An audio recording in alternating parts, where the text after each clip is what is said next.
আপনি কি জানেন প্রতিদিন রাতে এমন একটা সময় আসে যখন স্বয়ং আল্লাহ সুবহানাহু ওয়া তাআলা প্রথম আসমানে নেমে আসেন।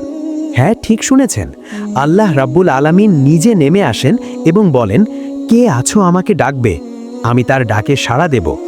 কে আছো আমার কাছে চাইবে, আমি তাকে দেব। কে আছো আমার কাছে ক্ষমা চাইবে, আমি তাকে ক্ষমা করে দেব। কিন্তু সেই মুহূর্তে আপনি কি করছেন? আপনি গভীর ঘুমে আছেন, আপনার ফোনটা চার্জে লাগানো, আপনি নরম বিছানায় শুয়ে আছেন, আর আল্লাহ আপনার জন্য অপেক্ষা করছেন। এই ভিডিওটা শেষ পর্যন্ত দেখুন, কারণ আজকে আমি আপনাকে এমন কিছু বলবো যা শুনলে আপনি আজ রাত থেকেই তাহাজ্জুদ নামাজ পড়া শুরু করবেন। আর এই ভিডিওর শেষে আমি আপনাকে একটি বিশেষ দোয়া শেখাবো, যেটা তাহাজ্জুদের সময় পড়লে আল্লাহ কোনো দোয়াই ফেরত দেন না, ইনশাআল্লাহ। চলুন শুরু করি। ভাই ও বোনেরা, একটু ভাবুন তো, সারা দুনিয়া যখন ঘুমিয়ে পড়ে, রাস্তাঘাট ফাঁকা হয়ে যায়, দোকানপাট বন্ধ হয়ে যায়, মানুষের কোলাহল থেমে যায়, তখন রাতের গভীরে একটা অসাধারণ ঘটনা ঘটে। একটা এমন ঘটনা যেটা সম্পর্কে স্বয়ং রাসূলুল্লাহ সাল্লাল্লাহু আলাইহি ওয়াসাল্লাম আমাদের জানিয়ে গেছেন। সহিহ বুখারী ও সহিহ মুসলিমে বর্ণিত একটি হাদিস, যেটা শুনলে গায়ের লোম খাড়া হয়ে যায়। আবু হুরায়রা রাদিয়াল্লাহু আনহু থেকে বর্ণিত, রাসূলুল্লাহ সাল্লাল্লাহু আলাইহি ওয়াসাল্লাম বলেছেন, প্রতি রাতের শেষ তৃতীয়াংশে আমাদের রব আল্লাহ তাবারাকা ওয়া তাআলা দুনিয়ার আসমানে নেমে আসেন এবং বলেন, কে আমাকে ডাকবে, আমি তার ডাকে সাড়া দেব। কে আমার কাছে চাইবে, আমি তাকে দেব। কে আমার কাছে ক্ষমা প্রার্থনা করবে, আমি তাকে ক্ষমা করে দেব। এভাবে চলতে থাকে ফজর পর্যন্ত। সহিহ বুখারী 1145, সহিহ মুসলিম 758। সুবহানাল্লাহ! একটু চিন্তা করুন, আল্লাহ যিনি 7 আসমান ও জমিনের মালিক, যিনি সমস্ত সৃষ্টির রব, যার হুকুমে সব কিছু চলে, তিনি নিজে নেমে আসছেন। তিনি নিজে জিজ্ঞেস করছেন, কে আমাকে ডাকবে। কিন্তু ভাই, এখানে একটা প্রশ্ন আসে। আল্লাহ তো সর্বশক্তিমান, তিনি তো জানেন কার কি প্রয়োজন, তাহলে তিনি নিজে কেন ডাকছেন? এর উত্তর জানলে আপনার চোখে পানি চলে আসবে। আল্লাহ সুবহানাহু ওয়া তাআলা আমাদের এতটাই ভালোবাসেন যে তিনি চান আমরা তাকে ডাকি। তিনি চান আমরা তার কাছে হাত তুলি। তিনি চান আমরা তার সামনে কাঁদি, কারণ আল্লাহ বান্দার কান্না পছন্দ করেন। আল্লাহ বান্দার অসহায়ত্ব পছন্দ করেন। আল্লাহ চান তার বান্দা বলুক, ইয়া আল্লাহ, তুমি ছাড়া আমার কেউ নেই। এবং সেই মুহূর্তটা হলো রাতের শেষ তৃতীয়াংশ, তাহাজ্জুদের সময়। কিন্তু এখন প্রশ্ন হলো, রাতের শেষ তৃতীয়াংশ মানে ঠিক কটা? এটা কিভাবে হিসাব করবেন এবং তাহাজ্জুদ নামাজ কিভাবে পড়বেন, সব বলবো। কিন্তু তার আগে আরেকটা চমকপ্রদ তথ্য জানুন। ভাই ও বোনেরা, আমরা তো 5 ওয়াক্ত ফরজ নামাজ জানি, সেটা আল্লাহ আমাদের ওপর ফরজ করেছেন। কিন্তু একটা নামাজ আছে যেটা আল্লাহ সুবহানাহু ওয়া তাআলা সরাসরি কুরআনে তার প্রিয় নবী সাল্লাল্লাহু আলাইহি ওয়াসাল্লামকে পড়তে বলেছেন। সূরা আল ইসরা আয়াত 79, আল্লাহ বলেন, আর রাতের কিছু অংশে তাহাজ্জুদ পড়ো, এটা তোমার জন্য অতিরিক্ত। অচিরেই তোমার রব তোমাকে মাকামে মাহমুদে, অর্থাৎ প্রশংসিত স্থানে পৌঁছে দেবেন। সুবহানাল্লাহ! লক্ষ্য করুন, আল্লাহ বলছেন মাকামে মাহমুদ, প্রশংসিত স্থান। এটা সেই স্থান যেখানে কিয়ামতের দিন আমাদের নবী সাল্লাল্লাহু আলাইহি ওয়াসাল্লাম দাঁড়াবেন এবং সমস্ত মানব জাতির জন্য সুপারিশ করবেন। এবং এই মর্যাদার সাথে তাহাজ্জুদের সম্পর্ক। এখন ভাবুন, যদি তাহাজ্জুদ নামাজের মাধ্যমে আল্লাহ তার সবচেয়ে প্রিয় নবীকে মাকামে মাহমুদে পৌঁছে দেন, তাহলে আমরা সাধারণ বান্দারা যদি তাহাজ্জুদ পড়ি, আল্লাহ আমাদের কোথায় পৌঁছে দেবেন? আর একটা আয়াত শুনুন, সূরা আস-সাজদা আয়াত 16-17। তাদের পার্শ্বদেশ বিছানা থেকে আলাদা হয়ে যায়, অর্থাৎ তারা ঘুম ছেড়ে উঠে পড়ে। তারা তাদের রবকে ডাকে ভয়ে ও আশায়, এবং আমি তাদের যে রিজিক দিয়েছি তা থেকে তারা ব্যয় করে। কেউ জানে না তাদের জন্য চোখ শীতলকারী কি পুরস্কার লুকিয়ে রাখা হয়েছে তাদের কৃতকর্মের প্রতিদান হিসাবে। ভাই, এই আয়াতটা আবার পড়ুন। আল্লাহ বলছেন, কেউ জানে না, না কোনো ফেরেশতা জানে, না কোনো নবী জানে, না কোনো মানুষ জানে তাহাজ্জুদ পড়া ব্যক্তির জন্য আল্লাহ কি পরিমাণ পুরস্কার জমা রেখেছেন। এটা যদি আপনার হৃদয়ে না লাগে, তাহলে আমি জানি না আর কি বলবো। কিন্তু এখানেই শেষ না, সামনে যা বলবো সেটা শুনলে আপনি আরও বেশি অবাক হবেন। এবার আসি সবচেয়ে গুরুত্বপূর্ণ পয়েন্টে। অনেকেই আমাকে বলেন যে ভাই, আমি অনেক দোয়া করি কিন্তু আল্লাহ কবুল করেন না। আমি অনেক কষ্টে আছি, আল্লাহ আমার কথা শোনেন না। আমি চাকরি পাচ্ছি না, বিয়ে হচ্ছে না, রোগ সারছে না। আল্লাহ কি আমাকে ভুলে গেছেন?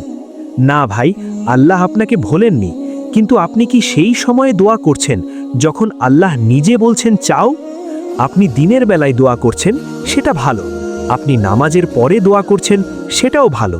কিন্তু সবচেয়ে শক্তিশালী দোয়ার সময় হলো রাতের শেষ প্রহর, তাহাজ্জুদের সময়। কেন? কারণ এই সময়ে তিনটে জিনিস একসাথে মিলে যায়। প্রথমত, আল্লাহ নিজে প্রথম আসমানে নেমে আসেন এবং দোয়া কবুলের ঘোষণা দেন। দ্বিতীয়ত, এই সময় বান্দার ইখলাস অর্থাৎ আন্তরিকতা সবচেয়ে বেশি থাকে, কারণ রাতের অন্ধকারে কেউ দেখছে না, কোনো লোক দেখানো নেই, শুধু আপনি আর আপনার রব। এবং এই সময়ে নফসের অর্থাৎ প্রবৃত্তির বিরুদ্ধে লড়াই করে উঠতে হয়। নরম বিছানা ছেড়ে, গভীর ঘুম ছেড়ে, শীতের রাতে কম্বল সরিয়ে যখন আপনি দাঁড়ান, আল্লাহ সেই ত্যাগটা দেখেন, আল্লাহ সেই কষ্টটা দেখেন, এবং আল্লাহ সেই বান্দাকে খালি হাতে ফেরত দেন না। জাবির রাদিয়াল্লাহু আনহু থেকে বর্ণিত, রাসূলুল্লাহ সাল্লাল্লাহু আলাইহি ওয়াসাল্লাম বলেছেন, রাতে এমন একটি মুহূর্ত আছে যখন কোনো মুসলিম বান্দা আল্লাহর কাছে দুনিয়া ও আখেরাতের কোনো কল্যাণ চাইলে আল্লাহ তাকে তা দান করেন, এবং এটি প্রতি রাতেই হয়। সহি মুসলিম 758। প্রতি রাতেই, প্রতিটি রাতে এই সুযোগ আসে। কিন্তু আমরা সেই সময় কি করি? আমরা ঘুমাই, আমরা ফোনে স্ক্রল করি, আমরা মুভি দেখি, আমরা গেম খেলি। আল্লাহু আকবার, কত বড় ক্ষতি আমরা নিজেদের করছি। কিন্তু ভাই, আমি এখানে থামব না, কারণ সামনে আমি আপনাকে বলবো তাহাজ্জুদ নামাজ কিভাবে মানুষের জীবন সম্পূর্ণ বদলে দিয়েছে। কিছু বাস্তব উদাহরণ, কিছু ঘটনা যেগুলো শুনলে আপনি বিশ্বাস করতে পারবেন না। কিন্তু তার আগে, তাহাজ্জুদ নামাজ পড়া অত্যন্ত সহজ। আসুন ধাপে ধাপে শিখি। ধাপ 1, ঘুম থেকে ওঠা। প্রথমে রাতের শেষ প্রহরে ঘুম থেকে উঠুন। অ্যালার্ম দিয়ে রাখুন। ঘুমানোর আগে নিয়ত করুন, ইয়া আল্লাহ, আমাকে তাহাজ্জুদের জন্য জাগাও। নবীজি সাল্লাল্লাহু আলাইহি ওয়াসাল্লাম বলেছেন, যে ব্যক্তি রাতে ঘুমাতে যায় এবং তাহাজ্জুদ পড়ার নিয়ত করে কিন্তু ঘুম তাকে পরাজিত করে এবং সে ফজর পর্যন্ত উঠতে পারে না, তার জন্য সেই নিয়তের সওয়াব লেখা হয় এবং ঘুম তার জন্য সদকা হিসেবে গণ্য হয়। দেখুন আল্লাহ কত দয়ালু, শুধু নিয়ত করলেও সওয়াব। ধাপ 2, অজু করুন। ঘুম থেকে উঠে সুন্দরভাবে অজু করুন। অজুর সময় মুখে মেসওয়াক বা ব্রাশ করুন, এটা সুন্নাত। ধাপ 3, নামাজ শুরু করুন। তাহাজ্জুদ নামাজ 2 রাকাত 2 রাকাত করে পড়তে হয়। সর্বনিম্ন 2 রাকাত এবং সর্বোচ্চ 12 রাকাত পর্যন্ত পড়া যায়। নবীজি সাল্লাল্লাহু আলাইহি ওয়াসাল্লাম সাধারণত 8 রাকাত তাহাজ্জুদ পড়তেন এবং তারপর 3 রাকাত বিতার পড়তেন। কিন্তু আপনি যদি নতুন শুরু করেন, শুধু 2 রাকাতই যথেষ্ট। হ্যাঁ, মাত্র 2 রাকাত। ধাপ 4, কোন সূরা পড়বেন? তাহাজ্জুদে যে কোনো সূরা পড়া যায়, তবে লম্বা সূরা পড়া উত্তম। নবীজি সাল্লাল্লাহু আলাইহি ওয়াসাল্লাম তাহাজ্জুদে সূরা বাকারা, সূরা আলে ইমরান, সূরা নিসা এত লম্বা লম্বা সূরা পড়তেন। কিন্তু আপনি যদি ছোট সূরা জানেন, কোনো সমস্যা নেই। সূরা ফাতিহার পর সূরা ইখলাস, সূরা ফালাক, সূরা নাস যেটা পারেন পড়ুন। আল্লাহ আপনার নিয়ত দেখবেন, আপনার সূরার দৈর্ঘ্য না। ধাপ 5, সেজদায় দোয়া করুন। এটা সবচেয়ে গুরুত্বপূর্ণ অংশ। নামাজের মধ্যে সেজদা হলো সেই অবস্থা যখন বান্দা আল্লাহর সবচেয়ে কাছে থাকে। নবীজি সাল্লাল্লাহু আলাইহি ওয়াসাল্লাম বলেছেন, বান্দা তার রবের সবচেয়ে নিকটে থাকে সেজদার অবস্থায়, তাই সেজদায় বেশি বেশি দোয়া করো। সহি মুসলিম 482। তাহাজ্জুদের সেজদায় গিয়ে মনের সব কথা আল্লাহকে বলুন।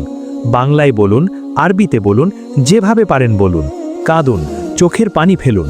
আল্লাহকে বলুন, ইয়া আল্লাহ, আমি তোমার দরবারে এসেছি, আমাকে ফেরত দিও না।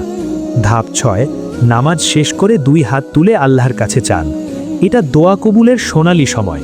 কিন্তু ভাই, একটা কথা, আমি এই ভিডিওর শেষে আপনাকে একটি বিশেষ দোয়া শেখাবো, যেটা নবীজি সাল্লাল্লাহু আলাইহি ওয়াসাল্লাম তাহাজ্জুদের সময় পড়তেন। সেই দোয়াটা শেখার জন্য শেষ পর্যন্ত থাকুন। এখন আসি আর একটা অত্যন্ত গুরুত্বপূর্ণ বিষয়ে। ফজিলত 1, জান্নাতে বিশেষ মর্যাদা।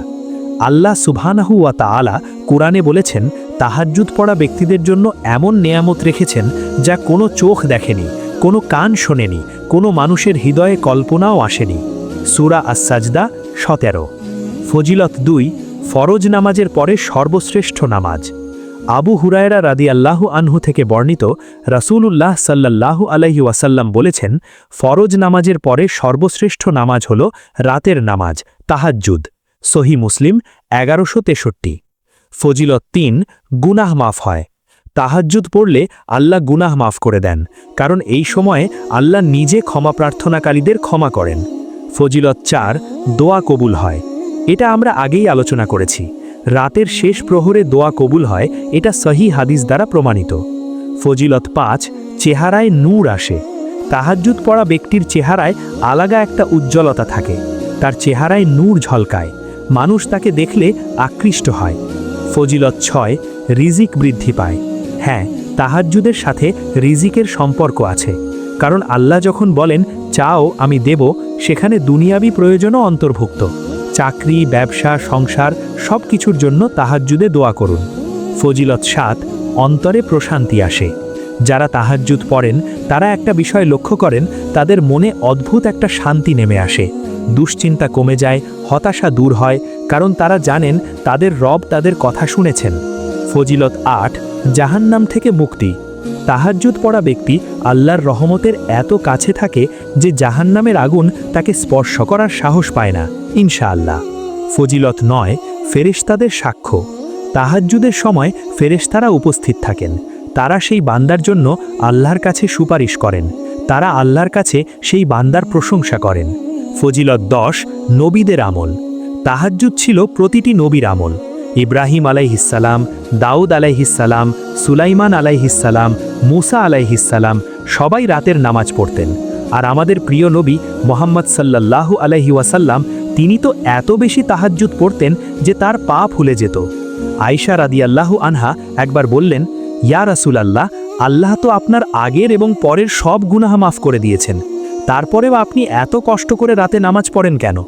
নবীজি বললেন, আমি কি আল্লাহর শুকরাগুজার বান্দা হব না? সহিহ বুখারী 4837। সুবহানাল্লাহ, নবীজি যার সব গুনাহ মাফ, তিনিও তাহাজ্জুদ ছাড়তেন না। আর আমরা যাদের শরীর গুনাহে ভরা, আমরা তাহাজ্জুদ পড়ি না?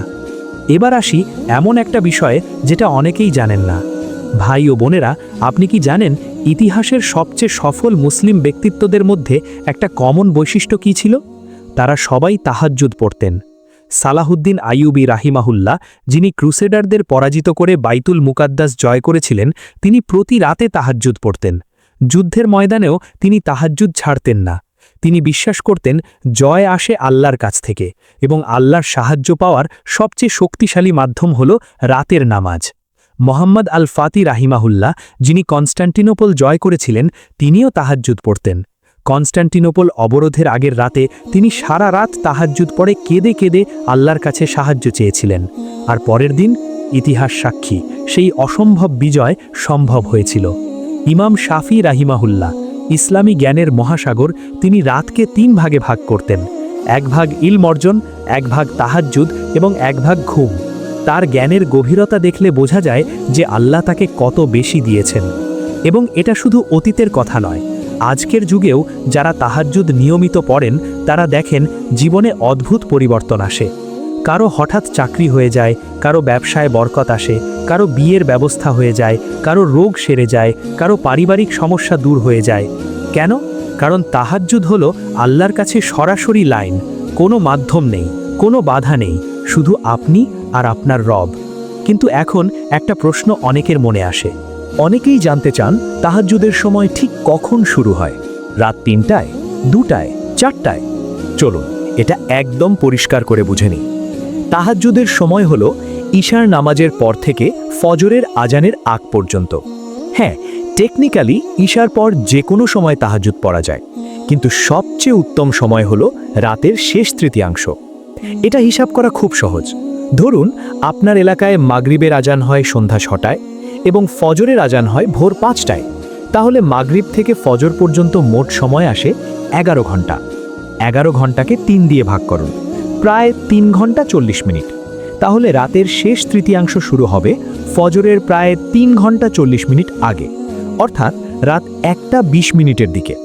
তবে সাধারণভাবে বাংলাদেশের প্রেক্ষাপটে রাত 2টা থেকে ফজরের আগ পর্যন্ত সময়টাকে রাতের শেষ তৃতীয়াংশ ধরা যায়। আর সবচেয়ে উত্তম সময় ফজরের আজানের ঠিক আগের 30 থেকে 45 মিনিট। এই সময়টা হলো সোনার সময়। এই সময় আকাশের দরজা খোলা থাকে। আমার ইবনে আবাসা রাদিয়াল্লাহু আনহু বলেন, তিনি রাসূলুল্লাহ সাল্লাল্লাহু আলাইহি ওয়াসাল্লামকে জিজ্ঞেস করলেন, ইয়া রাসূলুল্লাহ, রাতের কোন অংশে দোয়া সবচেয়ে বেশি কবুল হয়? নবীজি সাল্লাল্লাহু আলাইহি ওয়াসাল্লাম বললেন, রাতের শেষ অংশে। তাই তুমি যতটুকু পারো রাতের শেষ অংশে নামাজ পড়ো এবং জিকির করো, কারণ এই সময়ের নামাজে ফেরেশতারা উপস্থিত থাকেন এবং এটি প্রত্যক্ষিত, অর্থাৎ আল্লাহর কাছে বিশেষভাবে গৃহীত। সুনানে তিরমিজি। ফেরেশতারা উপস্থিত থাকেন, আল্লাহ নিজে শোনেন এবং দোয়া সরাসরি কবুল হয়। এখন আপনি ভাবছেন, ঠিক আছে, সময় তো জানলাম, কিন্তু তাহাজ্জুদ নামাজ কিভাবে পড়ব, কত রাকাত, কোন সূরা পড়ব? সব বলছি, কিন্তু তার আগে একটা অসাধারণ ঘটনা শুনুন, যেটা আপনার দৃষ্টিভঙ্গি চিরতরে বদলে দেবে। ভাই ও বোনেরা, আমরা তো বলি তাহাজ্জুদ পড়া কঠিন, ঘুম ভাঙে না, অলসতা লাগে, কিন্তু আমাদের পূর্বসূরীরা, সাহাবীরা, তাবেঈনরা, সালাফে সালেহিনরা, তারা তাহাজ্জুদকে কিভাবে দেখতেন? প্রথম ঘটনা, উমর ইবনুল খাত্তাব রাদিয়াল্লাহু আনহু। উমর রাদিয়াল্লাহু আনহু ইসলামের দ্বিতীয় খলিফা, যার পদক্ষেপের শব্দে শয়তান পালায়। তিনি রাতে তাহাজ্জুদ পড়তেন এবং এত কাঁদতেন যে তার দাড়ি ভিজে যেত, তার চোখের নিচে কান্নার দাগ পড়ে গিয়েছিল। একবার তিনি রাতের নামাজে সূরা তুর পড়ছিলেন। যখন এই আয়াতে এলেন, নিশ্চয়ই তোমার রবের আযাব অবশ্যম্ভাবী, তিনি এতটাই কাঁদলেন যে অসুস্থ হয়ে পড়লেন এবং বেশ কয়েকদিন বাড়ি থেকে বের হতে পারেননি। এটা হলো সেই মানুষ যাকে নবীজি সাল্লাল্লাহু আলাইহি ওয়াসাল্লাম জান্নাতের সুসংবাদ দিয়েছেন। তারপরেও তার ভয়, তারপরেও তার কান্না। আর আমরা, আমাদের না আছে জান্নাতের গ্যারেন্টি, না আছে আমলের ভরসা, তারপরেও আমরা নিশ্চিন্তে ঘুমাচ্ছি। দ্বিতীয় ঘটনা, হাসান আল বসরি রাহিমাহুল্লাহ। তাকে একবার জিজ্ঞেস করা হলো, কিছু মানুষ দেখতে এত সুন্দর কেন, তাদের চেহারায় এত নূর কেন? তিনি বললেন, কারণ তারা রাতে আল্লাহর সাথে একান্তে সময় কাটায়, তাই আল্লাহ তাদের চেহারায় নূরের পোশাক পরিয়ে দেন। সুবহানাল্লাহ। তাহাজ্জুদ পড়লে চেহারায় নূর আসে, মুখমণ্ডল উজ্জ্বল হয়, কারণ আল্লাহর সাথে রাতের একান্ত সময়। এটা শুধু ইবাদত না, এটা একটা সম্পর্ক, এটা বান্দা আর রবের মধ্যে প্রেমের সম্পর্ক। তৃতীয় ঘটনা, সুফিয়ান আস-সাউরি রাহিমাহুল্লাহ। তিনি বলতেন, আমি 5টি জিনিস থেকে বঞ্চিত, তাহাজ্জুদের সময় না উঠতে পারা তার মধ্যে সবচেয়ে বড়। আরেকটা কথা তিনি বলেছেন, যেটা আমার কাছে সবচেয়ে শক্তিশালী মনে হয়, যে ব্যক্তি রাতের নামাজ পড়তে পারে না, সে বুঝে নিক আল্লাহ তাকে প্রত্যাখ্যান করেছেন, কারণ তার গুনাহ তাকে এই সৌভাগ্য থেকে বঞ্চিত করেছে। এই কথাটা একটু ভাবুন, যদি আমরা তাহাজ্জুদ পড়তে না পারি, তার মানে কি আমাদের গুনাহ আমাদেরকে আটকে রাখছে? হতে পারে, কিন্তু হতাশ হবেন না, কারণ আজকেই পরিবর্তনের দিন। আজ রাত থেকেই শুরু করুন ইনশাআল্লাহ। চতুর্থ ঘটনা, ইমাম আবু হানিফা রাহিমাহুল্লাহ। বলা হয়, ইমাম আবু হানিফা 40 বছর ইশার অজু দিয়ে ফজরের নামাজ পড়েছেন, অর্থাৎ সারা রাত তিনি জেগে ইবাদত করতেন। তিনি রাতে কুরআন তিলাওয়াত করতেন এবং এত কাঁদতেন যে প্রতিবেশীরা শুনতে পেত। আর আমরা ফজরের অ্যালার্ম বন্ধ করে আবার ঘুমাই। আচ্ছা, এবার আসি সবচেয়ে প্র্যাকটিক্যাল অংশে, তাহাজ্জুদ নামাজ কিভাবে পড়বেন? এটা সবচেয়ে কমন সমস্যা। অনেকেই বলেন, ভাই আমি তো চেষ্টা করি কিন্তু ঘুম ভাঙে না, অ্যালার্ম দিই কিন্তু বন্ধ করে আবার ঘুমাই, শরীর সায় দেয় না। চলুন এই সমস্যার 7টি কার্যকর সমাধান জানি। সমাধান 1, ঘুমানোর আগে নিয়ত করুন। ঘুমানোর আগে মনে মনে বলুন, ইয়া আল্লাহ, আমি আজ রাতে তাহাজ্জুদ পড়তে চাই, তুমি আমাকে জাগাও। এই নিয়তটা অনেক শক্তিশালী। আল্লাহ আপনার নিয়ত দেখে আপনাকে সাহায্য করবেন। সমাধান 2, তাড়াতাড়ি ঘুমান। রাত 11টা বা 12টার মধ্যে ঘুমানোর চেষ্টা করুন। রাত 2-3টায় ঘুমিয়ে 4টায় ওঠা খুবই কঠিন, কিন্তু 11টায় ঘুমিয়ে 3:30-এ ওঠা অনেক সহজ। নবীজি সাল্লাল্লাহু আলাইহি ওয়াসাল্লাম ঈশার পরে অযথা জেগে থাকা অপছন্দ করতেন। তিনি তাড়াতাড়ি ঘুমাতেন এবং রাতের শেষ প্রহরে উঠতেন। সমাধান 3, গুনাহ থেকে বিরত থাকুন। এটা অনেক গুরুত্বপূর্ণ। একজন সালাফ বলেছেন, আমি একটি গুনাহ করেছিলাম এবং তার শাস্তি হিসেবে 5 মাস তাহাজ্জুদ পড়তে পারিনি। গুনাহ, বিশেষত চোখের গুনাহ, জিহ্বার গুনাহ, ফোনের গুনাহ, এগুলো আমাদের তাহাজ্জুদ থেকে দূরে রাখে। তাই দিনের বেলায় গুনাহ থেকে বাঁচুন, রাতে তাহাজ্জুদের তৌফিক পাবেন ইনশাআল্লাহ। সমাধান 4, মোবাইল ফোন দূরে রাখুন। ঘুমানোর আগে ফোনে স্ক্রল করা বন্ধ করুন। রিলস, টিকটক, ইউটিউব শর্টস এগুলো দেখতে দেখতে রাত 2টা বেজে যায়। তারপর ফজরেই উঠতে পারেন না, তাহাজ্জুদ তো দূরের কথা। ঘুমানোর অন্তত 30 মিনিট আগে ফোন বন্ধ করুন বা দূরে রাখুন। সমাধান 5, হালকা খাবার খান। রাতে ভারী খাবার খেলে ঘুম গাঢ় হয়ে যায় এবং উঠতে কষ্ট হয়। তাই রাতে হালকা খাবার খান এবং রাতের খাবার আর ঘুমের মধ্যে অন্তত 2 ঘন্টার গ্যাপ রাখুন। সমাধান 6, একজন সঙ্গী খুঁজুন। আপনার পরিবারের কেউ বা আপনার কোনো বন্ধু, তাকে বলুন একসাথে তাহাজ্জুদ পড়ার চ্যালেঞ্জ নিতে। একে অপরকে ফোন করে জাগান, এটা অনেক কার্যকর। সমাধান 7, ধীরে ধীরে শুরু করুন। প্রথমেই প্রতি রাত পড়ার দরকার নেই, সপ্তাহে 2-3 রাত দিয়ে শুরু করুন, তারপর ধীরে ধীরে বাড়ান। আল্লাহ বলেছেন, আল্লাহ কোনো ব্যক্তির ওপর তার সাধ্যের বাইরে বোঝা চাপান না। সূরা বাকারা 286। তাই আপনার সাধ্য মতো শুরু করুন, শুধু 2 রাকাত, মাত্র 5 মিনিট, কিন্তু সেই 5 মিনিট আল্লাহর কাছে 500 ঘন্টার চেয়েও বেশি মূল্যবান হতে পারে। অনেকে বলেন, ভাই আমি তো কাঁদতে পারি না, নামাজে চোখে পানি আসে না, আমার হৃদয় কঠিন হয়ে গেছে। ভাই, এটা শয়তানের একটা চাল। সে আপনাকে বোঝায়, তুমি তো কাঁদতে পারো না, তাহলে তাহাজ্জুদ পড়ে কি হবে? এটা ভুল। কাঁদতে না পারলেও তাহাজ্জুদ পড়ুন এবং কাঁদতে চাইলে নিচের টিপসগুলো অনুসরণ করুন। 1, জাহান্নামের কথা ভাবুন। চিন্তা করুন, যদি আপনি জাহান্নামে যান, সেখানে আগুনের পোশাক পরানো হবে, গলিত তামা পান করতে দেওয়া হবে, চামড়া পুড়ে গেলে নতুন চামড়া দেওয়া হবে যাতে আযাবের স্বাদ আবার পান। 2, নিজের গুনাহের কথা ভাবুন। কত গুনাহ আমরা প্রতিদিন করি, চোখের গুনাহ, কানের গুনাহ, জিহ্বার গুনাহ, হাতের গুনাহ। যদি আল্লাহ প্রতিটি গুনাহের হিসাব নেন, আমরা কেউ রক্ষা পাব না। 3, মৃত্যুর কথা ভাবুন। এই মুহূর্তে আপনি জীবিত, কিন্তু কালকে আপনি থাকবেন?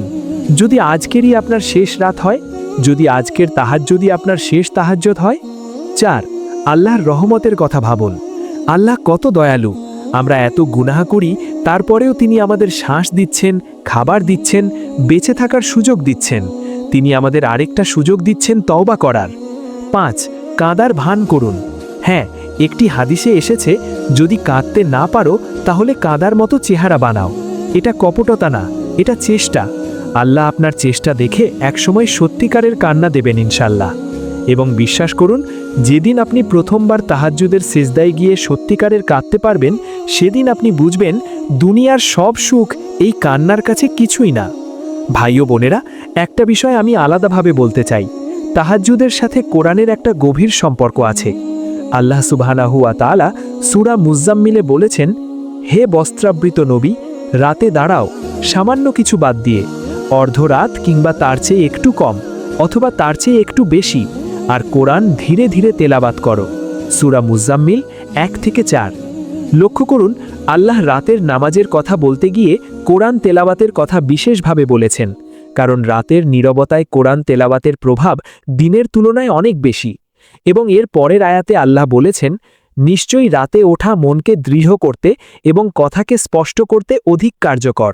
সূরা মুজ্জাম্মিল 6। সুবহানাল্লাহ, রাতে ওঠা মনকে দৃঢ় করে, এটা চিন্তা করুন। আমরা অনেকেই দুশ্চিন্তায় ভুগি, হতাশায় ডুবে যাই, মানসিক চাপে থাকি, কিন্তু আল্লাহ বলছেন, রাতে ওঠা অর্থাৎ তাহাজ্জুদ মনকে দৃঢ় করে।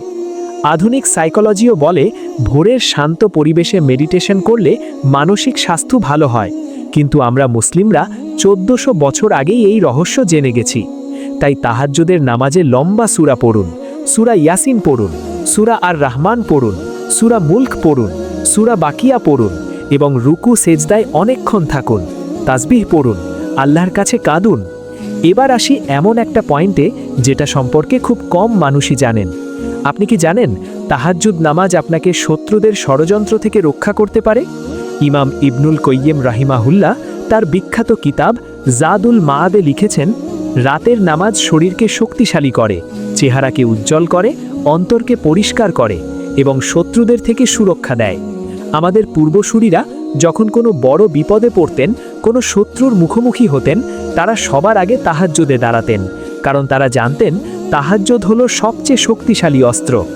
আল্লাহ সূরা আলে ইমরানে বলেছেন, যারা শেষ রাতে ক্ষমা প্রার্থনা করে আল্লাহ তাদের প্রশংসা করেছেন এবং তাদের জন্য বিশেষ পুরস্কারের ঘোষণা দিয়েছেন। সূরা আজ-জারিয়াতে আল্লাহ মুত্তাকিনদের বর্ণনা দিতে গিয়ে বলেছেন, তারা রাতের সামান্য অংশেই ঘুমাতো আর শেষ রাতে তারা ক্ষমা প্রার্থনা করত। সূরা আজ-জারিয়াত 17-18। দেখুন, সামান্য অংশেই ঘুমাতো। আমরা রাতের বেশিরভাগ সময় ঘুমাই আর তারা সামান্য অংশে ঘুমাতেন। কত বড় পার্থক্য! এটা একটা ভয়ঙ্কর বিষয়। অনেকেই তাহাজ্জুদ শুরু করেন, কিছুদিন পড়েন, তারপর ছেড়ে দেন। আব্দুল্লাহ ইবনে আমর রাদিয়াল্লাহু আনহু থেকে বর্ণিত, রাসূলুল্লাহ সাল্লাল্লাহু আলাইহি ওয়াসাল্লাম বলেছেন, হে আব্দুল্লাহ, তুমি অমুকের মতো হইও না, সে রাতের নামাজ পড়ত, তারপর ছেড়ে দিয়েছে। সহিহ বুখারী 1152, সহিহ মুসলিম 1159। নবীজি সাল্লাল্লাহু আলাইহি ওয়াসাল্লাম সরাসরি সতর্ক করেছেন, তাহাজ্জুদ শুরু করে ছেড়ে দিও না। এবং আয়েশা রাদিয়াল্লাহু আনহা বলেছেন, রাসূলুল্লাহ সাল্লাল্লাহু আলাইহি ওয়াসাল্লাম কোনো আমল শুরু করলে তা নিয়মিত করতেন। তাই ভাই, যখন শুরু করবেন ধীরে ধীরে করুন, কিন্তু ছাড়বেন না। সপ্তাহে 2 রাত হলেও পড়ুন, কিন্তু ছেড়ে দেবেন না। আল্লাহর কাছে সবচেয়ে প্রিয় আমল হলো যেটা অল্প হলেও নিয়মিত করা হয়। আমি জানি আপনাদের মধ্যে অনেকেই ব্যক্তিগত সমস্যায় জর্জরিত। কারো বিয়ে হচ্ছে না, পাত্রপাত্রে পাওয়া যাচ্ছে না, বা পরিবার রাজি হচ্ছে না। কারো চাকরি হচ্ছে না, হাজারো ইন্টারভিউ দিয়েছেন কিন্তু কোথাও হচ্ছে না। কারো সন্তান হচ্ছে না, বছরের পর বছর চেষ্টা করছেন, চিকিৎসা নিচ্ছেন। কারো ঋণের বোঝা, মাথায় ঋণ, দিনরাত দুশ্চিন্তা। কারো পারিবারিক কলহ, স্বামী স্ত্রীর মধ্যে ঝগড়া, শান্তি নেই। কারো রোগ, দীর্ঘদিন ধরে ভুগছেন, সারছে না। আমি আপনাকে বলছি, এই সমস্ত সমস্যার সমাধান আল্লাহর কাছে আছে। আর আল্লাহর কাছে পৌঁছনোর সবচেয়ে দ্রুত পথ হল তাহাজ্জুদ। আল্লাহ বলেছেন, আমাকে ডাকো, আমি তোমাদের ডাকে সাড়া দেব। সূরা গাফির বা মুমিন 60। এবং সবচেয়ে উত্তম সময়ে ডাকুন রাতের শেষ প্রহরে। কোরআনে ইব্রাহিম আলাইহিসসালামের ঘটনা পড়ুন। তিনি বৃদ্ধ বয়সে সন্তানের জন্য দোয়া করেছিলেন, আর আল্লাহ তাকে ইসমাইল ও ইসহাক আলাইহিমাসসালাম দান করেছিলেন। জাকারিয়া আলাইহিসসালামের কথা ভাবুন। চুল পেকে গেছে, শরীর দুর্বল হয়ে গেছে, তারপরেও তিনি আল্লাহর কাছে সন্তান চেয়েছিলেন, আর আল্লাহ তাকে ইয়াহিয়া আলাইহিসসালাম দান করেছিলেন। কোরআনে আল্লাহ জাকারিয়া আলাইহিসসালামের দোয়া উল্লেখ করেছেন, হে আমার রব, আমাকে একা রেখো না, তুমি তো সর্বোত্তম উত্তরাধিকারী। সূরা আল আম্বিয়া 89। এবং এই দোয়া তিনি রাতে করেছিলেন, যখন সে তার রবকে ডেকেছিল চুপিসারে। সূরা মারিয়াম 3। চুপিসারে, রাতের অন্ধকারে, একান্তে, এটাই তাহাজ্জুদের রূহ। তাই আজ রাত থেকেই আপনার যে সমস্যাই থাকুক, তাহাজ্জুদে দাঁড়ান এবং আল্লাহকে বলুন। আল্লাহ শোনেন, আল্লাহ দেন, আল্লাহ বদলে দেন। ভাই ও বোনেরা, এখন আমি একটা বিষয় বলবো যেটা শুনলে সত্যিই চোখে পানি এসে যেতে পারে। কল্পনা করুন, একজন মানুষ সারা জীবন তাহাজ্জুদ পড়েছে, প্রতি রাতে ঘুম ভেঙে উঠেছে, প্রতি রাতে অন্ধকারে সেজদায় কেঁদেছে, প্রতি রাতে আল্লাহকে ডেকেছে। একদিন তার মৃত্যু এলো, ফেরেশতারা এলো তার রূহ কবজ করতে। কিন্তু জানেন কি হবে? আল্লাহ সূরা ফুসসিলাতে বলেছেন, নিশ্চয়ই যারা বলে আমাদের রব আল্লাহ, অতঃপর অবিচল থাকে, তাদের কাছে ফেরেশতারা নাজিল হয় এবং বলে, তোমরা ভয় করো না, দুঃখিত হইও না, এবং সেই জান্নাতের সুসংবাদ গ্রহণ করো যার প্রতিশ্রুতি তোমাদের দেওয়া হয়েছিল। সূরা ফুসসিলাত 30। ফেরেশতারা এসে বলবেন, ভয় করো না, দুঃখিত হইও না। সেই ব্যক্তি যে রাতের পর রাত আল্লাহর জন্য ঘুম ছেড়ে দিয়েছে, আল্লাহ তাকে মৃত্যুর সময় শান্তি দেবেন, কবরে শান্তি দেবেন, হাসরের ময়দানে শান্তি দেবেন এবং জান্নাতে প্রবেশ করাবেন ইনশাআল্লাহ। আর যে ব্যক্তি সারা জীবন ঘুমিয়ে কাটিয়েছে, সারা জীবন আল্লাহকে ভুলে রেখেছে, তার পরিণতি কি হবে সেটা ভাবতেও ভয় লাগে। আল্লাহ সূরা তহাতে বলেছেন, আর যে আমার স্মরণ থেকে মুখ ফিরিয়ে নেবে, তার জীবন হবে সংকীর্ণ, এবং কিয়ামতের দিন আমি তাকে অন্ধ অবস্থায় উঠাব। নাউজুবিল্লাহ। আল্লাহ আমাদের এই পরিণতি থেকে রক্ষা করুন, আমিন। এবার আসি সেই বিশেষ অংশে যেটার জন্য আপনারা অনেকে অপেক্ষা করছেন। দোয়া 1, ঘুম থেকে উঠে পড়ার দোয়া। নবীজি সাল্লাল্লাহু আলাইহি ওয়াসাল্লাম রাতে ঘুম থেকে উঠে এই দোয়া পড়তেন, আলহামদুলিল্লাহিল্লাযী আহইয়ানা বা'দামা আমাতানা ওয়া ইলাইহিন নুশুর। অর্থ, সমস্ত প্রশংসা আল্লাহর, যিনি আমাদের মৃত্যুর পর ঘুম জীবিত করেছেন এবং তার কাছেই প্রত্যাবর্তন। দোয়া 2, তাহাজ্জুদ শুরু করার আগে নবীজির বিশেষ দোয়া। এটাই সেই বিশেষ দোয়া যেটার কথা আমি শুরুতে বলেছিলাম। ইবনে আব্বাস রাদিয়াল্লাহু আনহু থেকে বর্ণিত, রাসূলুল্লাহ সাল্লাল্লাহু আলাইহি ওয়াসাল্লাম রাতে তাহাজ্জুদের জন্য উঠে এই দোয়া পড়তেন। আল্লাহুম্মা লাকাল হামদ, আনতা নূরুস সামাওয়াতি ওয়াল আরদ ওয়া মান ফীহিন্না, ওয়া লাকাল হামদ, আনতা কাইয়্যিমুস সামাওয়াতি ওয়াল আরদ ওয়া মান ফীহিন্না, ওয়া লাকাল হামদ, আনতা রাব্বুস সামাওয়াতি ওয়াল আরদ ওয়া মান ফীহিন্না, আনতাল হক ওয়া ওয়া'দুকাল হক ওয়া লিকাউকা হক ওয়াল জান্নাতু হাক্কুন ওয়ান নারু হাক্কুন ওয়ান নাবিয়্যুনা হাক্কুন ওয়া মুহাম্মাদুন হাক্কুন ওয়াস সাআতু হাক্কুন। আল্লাহুম্মা লাকা আসলামতু ওয়া বিকা আমানতু ওয়া আলাইকা তাওয়াক্কালতু ওয়া ইলাইকা আনাবতু ওয়া বিকা খাসামতু ওয়া ইলাইকা হাকামতু ফাগফির লি মা কদ্দামতু ওয়া মা আখারতু ওয়া মা আসরারতু ওয়া মা আ'লানতু আনতাল মুকদ্দিমু ওয়া আনতাল মুআখিরু লা ইলাহা ইল্লা আনতা ওয়া লা ইলাহা গায়রুকা। সহিহ বুখারী 1120, সহিহ মুসলিম 769। অর্থ, হে আল্লাহ, তোমার জন্যই সমস্ত প্রশংসা। তুমি আসমানসমূহ ও জমিন ও এগুলির মধ্যে যা কিছু আছে সব কিছুর নূর। তোমার জন্যই সমস্ত প্রশংসা। তুমি আসমানসমূহ ও জমিন ও এগুলির মধ্যে আছে যা কিছু সব কিছুর ধারক। তোমার জন্যই সমস্ত প্রশংসা। তুমি আসমানসমূহ ও জমিন ও এগুলির মধ্যে যা কিছু আছে সব কিছুর রব। তুমি সত্য, তোমার প্রতিশ্রুতি সত্য, তোমার সাক্ষাৎ সত্য, জান্নাত সত্য, জাহান্নাম সত্য, নবীগণ সত্য, মুহাম্মদ সত্য, কিয়ামত সত্য। হে আল্লাহ, তোমার কাছেই আমি আত্মসমর্পণ করেছি, তোমার প্রতি ঈমান এনেছি, তোমার ওপরই ভরসা করেছি, তোমার দিকেই প্রত্যাবর্তন করেছি, তোমার জন্যই বিতর্ক করেছি এবং তোমাকেই বিচারক মেনেছি। তাই আমার আগের ও পরের, গোপন ও প্রকাশ্য সব গুনাহ ক্ষমা করে দাও।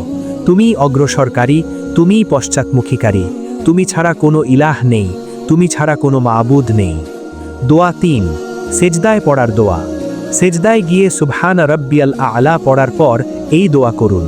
আল্লাহুম্মা গফিরলি যানবি কুল্লাহু দিক্কাহু ওয়া জিল্লাহু ওয়া আউওয়ালাহু ওয়া আখিরাহু ওয়া আলানিয়াতাহু ওয়া সিররাহু। অর্থ, হে আল্লাহ, আমার সমস্ত গুনাহ মাফ করো, ছোট বড়, প্রথম শেষ, প্রকাশ্য গোপন সব গুনাহ মাফ করো।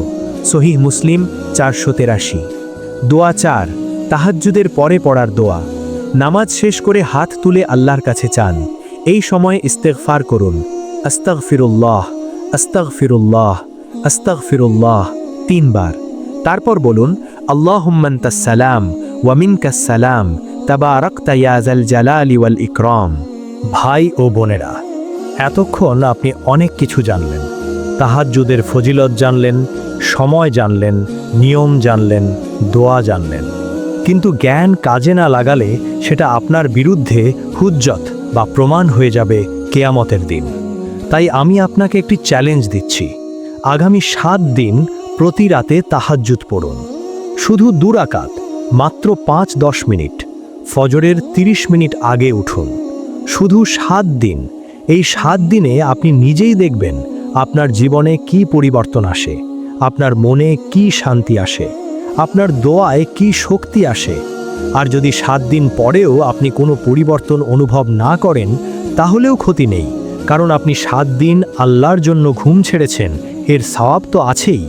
কিন্তু আমি নিশ্চিত 7 দিনের মধ্যেই আপনি পার্থক্য টের পাবেন, কারণ আল্লাহ বলেছেন, যদি তোমরা আমার শকর করো আমি অবশ্যই তোমাদের বাড়িয়ে দেব। সূরা ইব্রাহিম 7। তাহাজ্জুদ হল শকরের সর্বোচ্চ রূপ। যখন আপনি ঘুমের সুখ ত্যাগ করে আল্লাহর জন্য দাঁড়ান, এটাই শকর। ভাই ও বোনেরা, আমি শেষ করছি একটা কথা দিয়ে, যেটা ইমাম ইবনুল কাইয়িম রাহিমাহুল্লাহ বলেছেন। দুনিয়াতে একটি জান্নাত আছে, যে সেই জান্নাতে প্রবেশ করেনি সে আখিরাতের জান্নাতে প্রবেশ করতে পারবে না। সেই জান্নাত হলো আল্লাহর সাথে সম্পর্ক, আল্লাহর ভালোবাসা, আল্লাহকে স্মরণ করা। আর আল্লাহর সাথে সবচেয়ে গভীর সম্পর্ক তৈরি হয় রাতের অন্ধকারে, যখন কেউ দেখে না, যখন কেউ জানে না, শুধু আপনি আর আপনার রব। আপনি সেজদায় পড়ে আছেন, চোখে পানি, ঠোঁটে দোয়া, অন্তরে ভয় ও আশা, এটাই জীবনের সবচেয়ে সুন্দর মুহূর্ত। এটাই তাহাজ্জুদ। ইমাম হাসান আল বাসরি রাহিমাহুল্লাহ বলেছেন, আমি এমন কোনো ইবাদত পাইনি যা তাহাজ্জুদের চেয়ে বেশি কঠিন। কেউ তাকে জিজ্ঞেস করলেন, তাহলে তাহাজ্জুদ পড়া ব্যক্তিদের চেহারা এত উজ্জ্বল কেন? তিনি বললেন, কারণ তারা রহমানের সাথে একান্তে সময় কাটিয়েছে, তাই রহমান তাদের চেহারায় তার নূর থেকে পোশাক পরিয়ে দিয়েছেন। সুবহানাল্লাহ। আপনিও সেই নূর পেতে পারেন। আপনিও সেই সৌভাগ্যবানদের দলে যোগ দিতে পারেন। আপনিও সেই বান্দা হতে পারেন যাকে আল্লাহ রাতের অন্ধকারে ডাকেন এবং যে সাড়া দেয়। শুধু আজ রাত থেকে শুরু করুন, শুধু 2 রাকাত, শুধু 5 মিনিট, বাকিটা আল্লাহ দেখবেন। আল্লাহ আমাদের সবাইকে নিয়মিত তাহাজ্জুদ পড়ার তৌফিক দিন। আল্লাহ আমাদের দোয়া কবুল করুন। আল্লাহ আমাদের গুনাহ মাফ করুন। আল্লাহ আমাদের জান্নাতুল ফিরদাউস দান করুন। আমিন ইয়া রাব্বাল আলামিন। ভাই ও বোনেরা, যদি এই ভিডিওটা আপনার ভালো লেগে থাকে তাহলে লাইক দিন, শেয়ার করুন আপনার পরিবার ও বন্ধুদের সাথে। হয়তো আপনার একটি শেয়ারের কারণে কেউ তাহাজ্জুদ শুরু করবে এবং সেটার সওয়াবও আপনিও পাবেন। সাবস্ক্রাইব করুন এবং বেল আইকনটা প্রেস করুন যাতে পরবর্তী ভিডিও মিস না করেন। আল্লাহ হাফেজ। আসসালামু আলাইকুম ওয়া রাহমাতুল্লাহি ওয়া বারাকাতুহু।